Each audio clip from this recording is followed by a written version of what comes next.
My dear brother Scouts, I am 80 years old. What do you think of that? But I can't say that I feel very much older than some of you. As a boy, I was a sort of Seed Scout, and what I learnt then helped me ever afterwards in my life. I became a soldier and did war scouting, and jolly exciting it was. In the army, I learnt service. That is, doing your duty without asking the reason why, and being prepared to face danger or even death, if need be, to carry out your duty.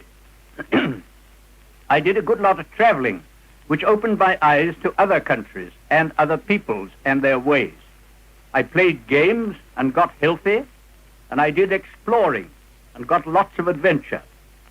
Yes, I thoroughly enjoyed my life, and though I had no money, except what I earned by my work, I got lots of pleasure, but after a time I found there was a difference between pleasure and happiness.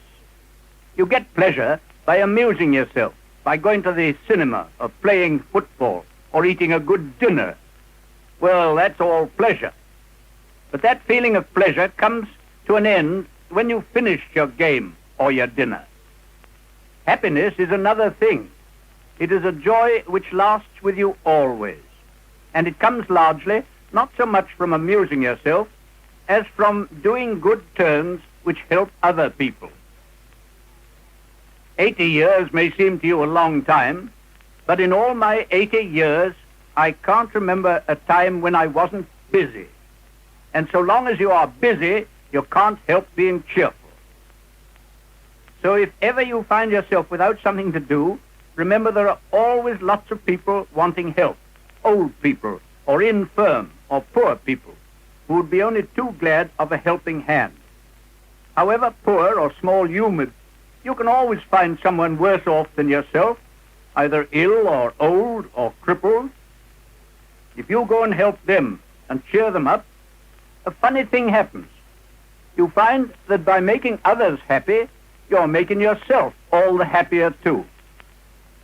I want you to have as long and jolly a life as I've had, and you can get it if you keep yourself healthy and helpful to others. I'll tell you my secret for this. I've always tried to carry out the Scout promise and the Scout law in all that I do. If you do that, you will make a success of your life and will have a very happy time, even if you live to be 80, like me. So now I ask you to repeat to yourself with me the Scout promise. Not like a parrot, but thinking of the meaning of every word as you say it. Now, half salute and whisper after me.